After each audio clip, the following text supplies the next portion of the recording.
placer cada tanto poder aprovechar la llegada de personalidades que no viven siempre en Uruguay. Mañana también vamos a tener una personalidad extranjera acompañándonos. Hoy recibimos a Alberto Spectorowski. Es uruguayo, doctor en ciencias políticas, reside en Israel y es una persona que bueno, ha participado al más alto nivel de negociaciones que quizás muchos de ustedes ni siquiera se imaginen. ¿Cómo le va? Gracias por venir. Buen día. Gracias a usted por la invitación. Es difícil imaginar a veces, por ejemplo, que un uruguayo estuvo metido en las negociaciones del desarme de la ETA, del movimiento vasco. Sí, muy metido. Muy metido. ¿Cómo fue eso? ¿El último tramo? Sí. Bueno, en realidad fue un proceso bastante largo. De hecho, uno hace las cronologías de las declaraciones suyas, a veces como criticando al gobierno de Rajoy, por lo que usted entendía que era una especie de bloqueo, a veces diciendo que los gobiernos lo mejor que hicieron fue no meterse en el proceso de negociación. Bueno, hubo por supuesto bloqueo hasta el último momento. Es decir, el gobierno español no entendió, o no lo entiende hasta ahora, no importa si tiene razón o no, yo a eso no me quiero meter, pero no vio el conflicto como conflicto. El asunto era muy sencillo, eran criminales que balean a gente normativa, y así lo veía. Ergo, en definitiva, acá no hay lo que solucionar como conflicto, hay que meterlos presos y desarticularlos y punto. Ese era el asunto. Y la ETA, por supuesto, se sentía representante de los derechos de autodeterminación del pueblo vasco. Muy diferente, al ver cómo se ve el conflicto, era muy diferente cómo se veía el conflicto entre la IRA y Gran Bretaña, ¿no? Que ahí Gran Bretaña entendió de que había un conflicto. También Israel con los palestinos entiende que hay un conflicto, en el cual se incluye el terrorismo, ¿no? Inglaterra, Gran Bretaña con la IRA también veía eso como un conflicto en donde se incluía el terrorismo. España no veía el conflicto con los vascos como conflicto, veía solamente un asunto de terrorismo al que había que acabar a los tiros o a lo que sea, o metiéndolos presos por las vías legales, ¿no? Claro, y ahí es más difícil negociar. Claro, no había negociación. Entonces lo que sucedió es que lo que nosotros fuimos instrumentando fue no una negociación con el Estado, sino una negociación con las instituciones internacionales, en donde la idea era llevar a ETA a, primero de todo, llevar al País Vasco a la democratización, punto uno, punto dos, a la entrega de armas, o el fin de la violencia, entrega de armas, y por último, lo que sería ahora la desarticulación de ETA, pero que tiene muy poco sentido eso, porque al no tener armas pasa a ser como un movimiento político cualquiera. Y me imagino que cuando uno inicia un proceso de esas características, hay que poner en relieve, ¿no? Cuando se inician las negociaciones, lo que hoy es un escenario firme parecía casi una quimera, o sea, una utopía. Ah, sí, no. Pensar hace unos años en esta situación actual de ETA, totalmente desarmada, desarticulado. Yo conocía el País Vasco durante la época de la violencia, donde yo fui profesor invitado en la Universidad del País Vasco, no tenía nada que ver con ninguna negociación. Y colegas, profesores de un lado, yo qué sé, tenían guardias policiales que los protegían, y del otro lado, la oficina de al lado, había algún profesor partidario de los movimientos políticos que sostenían o que por lo menos estaban atrás de ETA. O sea que era una situación de locos. Había una violencia por debajo del terreno que podía transformarse en algo invivible. O sea que es posible. Sí, claro que es posible. Desde la conferencia de Aiete, que fue en el 2011, que ahí fue la declaración firme de la ETA de dejar la violencia, ¿no? Luego de que habían tenido negociaciones con nosotros y con alguna otra gente de los medios internacionales, desde ahí empezó una pacificación total, no hubo ninguna violación de nada. De ahí cero violencia. ¿Y qué es lo que cambia en esas motivaciones que llevaban a la colocación de artefactos explosivos, el asesinato de civiles, de dirigentes políticos, a la pacificación? ¿Qué es lo que cambia? Usted que participó del proceso.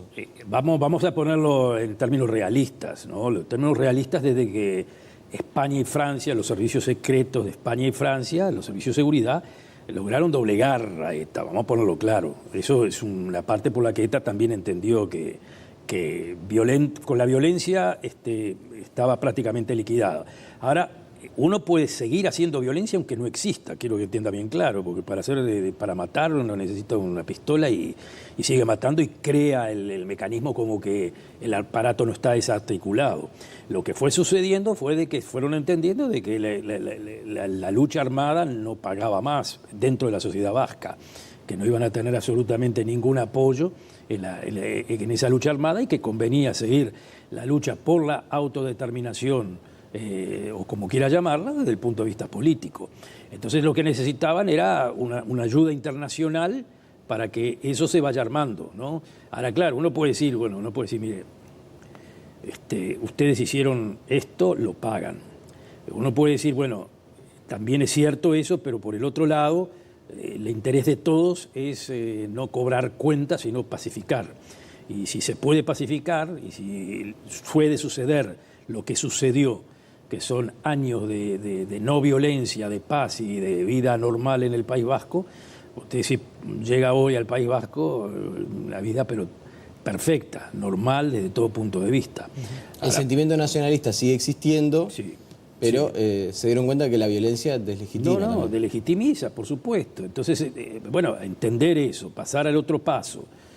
Hay muchos detalles y muchos puntos a unir, pero básicamente había como un deseo de terminar con este asunto cuando las exigencias por parte de ETA al Estado español eran muy mínimas, casi inexistentes. Era solamente, quedaba limitado al asunto de los presos, acercamiento de los presos, ni siquiera amnistía, acercamiento a los presos a la zona de la región vasca. Claro. Sé tú. Es bien interesante, podríamos seguir conversando horas sobre este conflicto que por suerte para toda España se logró superar. Por supuesto. Para toda España y para toda la región, no solamente para toda España. Hablaba del tema de si es posible, porque uno mira el escenario actual y diría, bueno, casi que un día sí, otro también, una semana sí. A Europa están constantemente atacando a esto que se denominan lobos solitarios, que en nombre del yihadismo hacen atentados terroristas, ¿no? Y hay gente que dice, bueno, esto por más que ISIS, Daesh o como se le quiera llamar, Estado Islámico, se logre vencer en terreno, esto va a seguir. Sí. Llegó para quedarse. Sí. Hay varias cosas que llegaron al mundo occidental que estaba muy tranquilito y muy seguro de sí mismo. Hay muchas cosas que llegaron que no se van a ir, a pesar de que hoy en día Europa está viviendo como una especie, la Europa liberal, si lo queremos llamar, está viviendo una especie de respiro, por el triunfo de los, digamos, partidos liberales frente, digamos, a los nacionalismos populistas. Sí, por ejemplo, lo de Macron y Le Pen en Francia. Macron y Le Pen, eso, por ejemplo, es algo que uno si lo veía un año antes, o no, ¿qué un año? Medio año antes no podría ni siquiera pensar en esa posibilidad. Macron, una personalidad, digo, más que podría responder más a un chico de Harvard, americano liberal, ganar en una Francia republicana, con un programa bastante neoliberal. Sin un respaldo partidario fuerte. Sin respaldo partidario. Bueno, era algo imposible de pensar en eso 6 meses antes y se logró. Y lo que acabas de decir también, ese elemento que es la paz que había logrado Europa en los últimos años, que se empieza a resquebrajar con un problema que tienen que no se va a acabar ni con Macron, ni con no Macron, ni con nada. Y lo que acabas de mencionar es cierto. ISIS o Daesh va a ser derrotada en el Medio Oriente, y no todo en el Medio Oriente, perdón, porque las raíces se van de Irak y de Siria, póngale, pero resurgen en Libia y en Egipto, están ahí, porque tiene la base sunita, es una base muy importante, o sea, y esto lo sustenta de alguna forma u otra. Pero lo más terrible del asunto para los europeos es de que eso se les viene a casa. Y el asunto del lobo solitario son temas que están siendo estudiados constantemente, que no son tantos lobos solitarios, lo que quiere decir es que no hay una organización formal que lo sustenta y que les da un plan. Aquí, bueno, ustedes mañana tienen que hacer esto y lo otro. Eso no existe. Pero hay como un espíritu de acción. Es como un logo, que está el logo ahí, que se llama ISIS, Daesh o Revolución Islámica, y que cada uno la hace operativa personalmente, con su amigo, en el momento que quiere, en el momento que entiende, y con eso tienen, los servicios de seguridad tienen un problema de aquí hasta el fin del mundo. O sea, no les alcanza cómo poder controlar a todo eso. Y aparte de todo, porque eso es una parte del asunto, el conflicto va mucho más allá de eso. El conflicto va a un conflicto cultural con el Islam en Europa, que no necesariamente es el Islam radical. ¿Usted advirtió del riesgo de la islamofobia? O más que del riesgo de lo que se viene, que es como un rechazo al Islam, a todas las personas de origen islam, por más que no todos sean terroristas, sí, obviamente. Puede pasar eso muy fácilmente. Mire, hay este profesor británico, colega mío, Roger Itwell, lo definió como el extremismo cumulativo. El Islam provoca una reacción, la reacción provoca islamismo y así viceversa, y cuando las dos cosas están chocando, se produce extremismo y violencia, en la cual la gente que es moderada de un lado y moderada del otro, a la larga o se vuelca para un lado o se vuelca para el otro. Eso básicamente es lo que quiere ISIS, eso sin ninguna duda. Quiere radicalizar para que los moderados musulmanes no le quede más remedio ante la presión de los que del otro lado digan no, son todo lo mismo. Entonces, los estados están tratando de evitar por todos los medios de evitar eso. Inglaterra con los dientes trata de evitar eso. Pero le cuesta muchísimo porque en definitiva la presión popular se hace cada vez más fuerte en contra de manifestaciones culturales, ¿no? Ya no le digo terrorismo, o sea, de manifestaciones culturales como cuál es el papel de la Sharia en las comunidades, algo muy interesante también. Muchísima gente que nunca había pensado en el feminismo o en el derecho de los homosexuales y cuestiones así, de repente piensa pensar en eso, pero no porque tenga demasiada simpatía hacia eso, sino por el asunto del Islam. Como el Islam es contrario a eso, entonces de repente sí, como por reacción. Sí, como se les ocurre que no, un momentito. ¿Y qué pasa con las mujeres dentro de las comunidades? Y gente que nunca había pensado en eso. Es lo que muchos llaman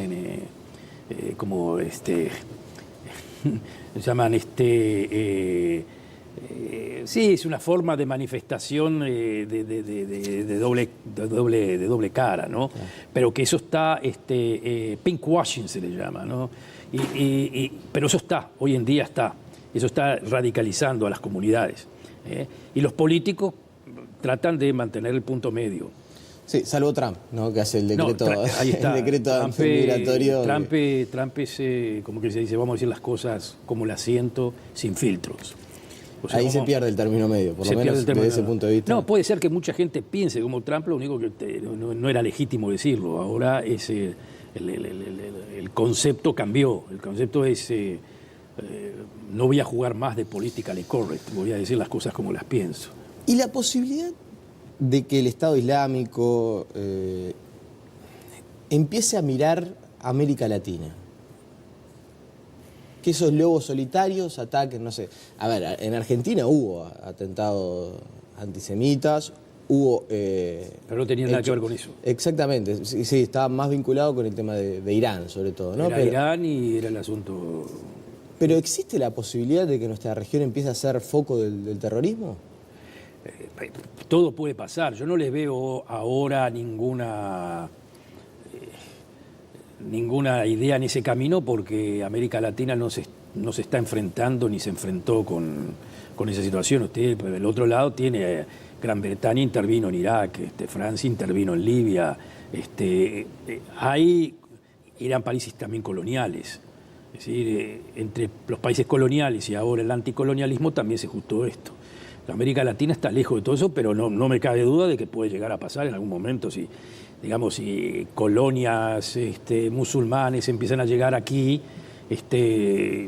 bueno, ahí va a empezar ciertos problemas que pueden llegar a ser problemas culturales, problemas de esto, problemas del otro, y después yo qué sé lo que, pero básicamente hoy en día yo creo que América Latina está lejana a todo esto. Y particularmente tampoco pasa mucho con respecto a esto en España. España y Portugal están bastante... También los servicios de seguridad intervienen mucho. Sí, eso le iba a decir. En Madrid hace poco detuvieron a una persona que se dice los servicios de seguridad estaban preparando un atentado. Los servicios de seguridad actúan diferente. Paradójicamente intervienen muchísimo mejor que los servicios de seguridad británicos. Los servicios de seguridad británicos son calamitosos.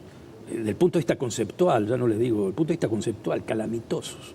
Pues los servicios de seguridad británicos entendían de que a los extremistas que no son violentos se los podía dejar hablar y decir lo que quieran, desde un principio puramente liberal.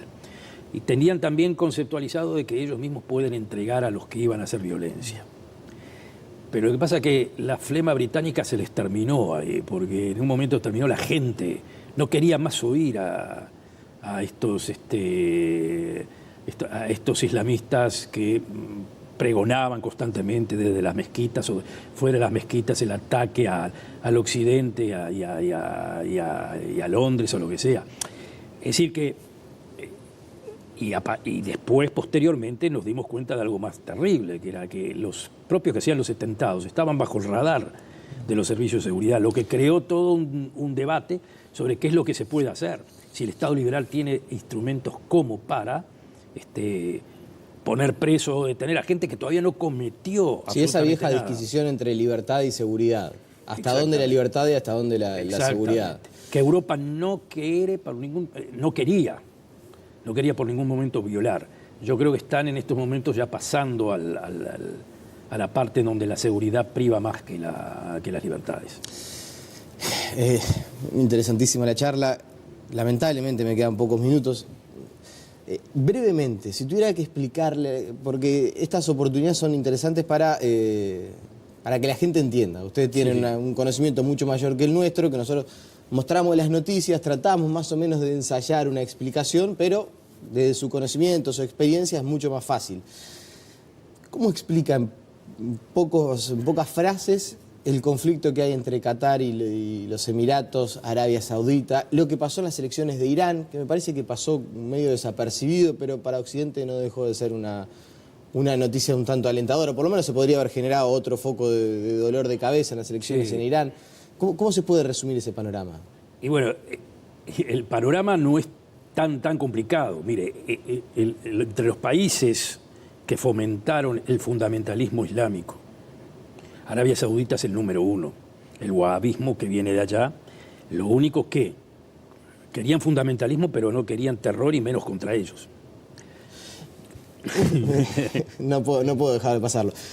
¿Por qué si Arabia Saudita es el país que incentivó más el fundamentalismo islámico, nunca Estados Unidos le puso un freno a eso? Es más, la colaboración de Estados Unidos con los jeques de Arabia, con el gobierno de Arabia Saudita es bien estrecha, venta de armas, colaboración económica. ¿Cómo se explica? Está todo dicho, lo acabas de decir. Es decir, los intereses económicos privaban más que lo otro. Es decir, hacían caso omiso de lo que estaba pasando. O sea, lo que los wahabistas hacían, o sea, lo que Arabia Saudita fomentaba era la expansión del wahabismo en toda Europa, o en donde estén. Pero Estados Unidos seguía manteniendo negocios con Arabia Saudita, y más ahora, porque usted dice Trump, y Trump, que los musulmanes no vengan eso, pero las relaciones de hoy en día Estados Unidos con Arabia Saudita son firmes porque tienen al otro enemigo que es Irán. O sea, la estrategia americana durante la época de Obama, por ejemplo, no se las agarró demasiado contra Arabia Saudita, pero la estrategia era apoyo, de cierta forma, a una suerte de democratización de los hermanos musulmanes en el mundo árabe. O sea, ¿quién dice que fue el gran error de Obama pensar que iba a ir hacia una democracia? Fatal. Hacia una democracia como nosotros la entendemos también, ¿no? Que eso también hay que entenderlo. No, ellos entendían de que podía ser una democracia, que una democracia, aunque sea una democracia islámica, es mejor que autoritarismo. Era todo el sueño democrático. Bajo los conceptos de democracia que más bien tutelado, pero... Se entendía que eso era así. Democracia no liberal. O sea, eso tiene un concepto muy claro, es la democracia iliberal, y que se podían entender como, bueno, es una forma de democracia muy diferente a la nuestra, pero lo que es. Bueno, ¿y qué pasa entre Arabia, los Emiratos Bueno, y Qatar? Y Qatar se salió del libreto, porque Qatar es como que es el tío rico, muy, muy rico, que apoya a los movimientos de democratización. En cierta forma, como diciendo, espero que si los apoyo no me toquen a mí, ¿no? Entonces apoyaba a los hermanos musulmanes, apoyó a todas las revueltas democratizantes, lo que era la primavera árabe, pero que en definitiva era primavera árabe que se transformó en invierno árabe, y a través de Al Jazeera, que es la fuente de comunicación equivalente a la CNN en el mundo árabe, y más allá que eso, fomentaba esa suerte de democratización que podía llevar también al terrorismo, a la lucha armada, ¿no? Bueno, llegó un momento que los colegas le dijeron, no, acá la parás, este es el asunto, acá la parás, cerrás Al Jazeera, cerrás esto, cerrás lo que sea, y bueno, están en eso, están en una situación en la que no sé si está pagando un precio demasiado alto económicamente Qatar, pero que básicamente le está diciendo que no se transforme en el país de los refugiados, o sea, de los violentos, ¿no? Que vengan ahí a... Que no sea el Pakistán de los próximos años. Sí, seguro, que no empiece a ser una especie de mecanismo que fomente o le dé visto bueno al terror y todo lo que sea, ¿no? Porque, le repito, Arabia Saudita, desde el punto de vista fundamentalista, es el número uno. Pero quieren fundamentalismo, pero no quieren terror.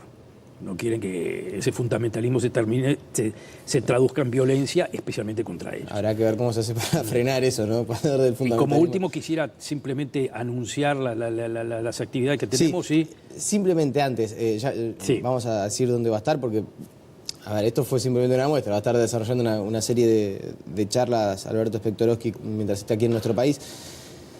Participó de las negociaciones también entre Israel y... Sí, eso durante el gobierno de Barak. Ahí va, en Camp David. Sí, como yo era asesor del ministro de Relaciones Exteriores israelí, Shlomo Ben-Ami. Hay quienes dicen que para que algún día se alcance la paz entre Israel y Palestina, las negociaciones tienen que ser llevadas adelante por dos polos que estén más bien opuestos.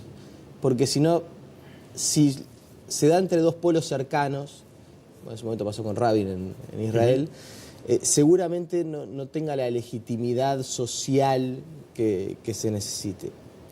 Sobre todo si se viola de una de las partes. Sobre todo si no se resuelven las cosas rápidas. Y sobre todo si no se soluciona el tema de la violencia. Por supuesto, no. El asunto fue muy sencillo. ¿Qué tan cerca se estuvo de llegar a, o por lo menos... Ahora aparecen algunas declaraciones de Abbas que hablan de un principio de no sé, yo qué sé, yo lo tomé como una señal. Empiezan a hablar de dos estados o empiezan a reconocer que Israel también existe. Es como que se dice una especie de palanca que hoy en día ya, no hay que creer en eso. Ya no dice mucho. Es como decir, no, es la única solución posible que es aceptada por la comunidad internacional. Muy bien, está, dos estados, pero ahora cómo se hace, cada una de las partes pone las trabas necesarias para que la otra parte diga de que no. ¿Se entiende? Es como... Sí. Ahora, el momento que nosotros empezamos eso, era lo que se llamaba las window of opportunities. O sea, había un mundo que prometía. O sea, era el fin de la Unión Soviética, ya había empezado eso con Rabin, Irak estaba fuera de juego, Israel tenía paz con Egipto. Bueno, había que solucionar el problema palestino, si uno quería, era la oportunidad. Y es por eso que ahí, de las dos partes empezaron a entender, bueno, el momento de la emoción. Bueno, vamos a hablar. Bueno, hablar quiere decir, bueno, vamos a llegar a una solución. Ahora, hablar no quiere decir llegar a una solución. Negociación no quiere decir se llega a fin de la negociación. A veces la negociación llega a ciertos puntos, a veces llega a un punto más alto, un punto más bajo, a veces llega a un status quo. Mire que también en el asunto de Irlanda no se llegó al final del partido, se llegó a un modus vivendi. Lo único que se paró la violencia. En no se paró la violencia. El status quo que se logró es un status quo con violencia, limitada pero con violencia, y con colonizaciones, que también es una forma de rompimiento del status quo. O sea, uno hace una cosa y la otra hace la otra. Bueno, va a quedar para profundizar en alguna otra oportunidad. Y entonces, bueno, tenemos el Instituto de Estudios Judaicos de la Universidad Orte organiza estas actividades, en la de hoy, donde el Sol del Mediodía, en el local de Pocitos, vamos a hablar sobre lo que se llama los grandes desafíos de la democracia liberal y el problema del populismo. Y después el jueves vamos a hablar ya sobre problemas más relacionados con el Medio Oriente. Finalmente, la semana que viene, el miércoles, en donde la nueva doctrina Trump y el destino del Medio Oriente, si lo queremos. Toda la información en internet también para poder buscar. Le agradecemos su presencia. Muchísimas gracias a ustedes. Lo volvemos a recibir en algún momento. La pausa y más noticias para compartir con ustedes.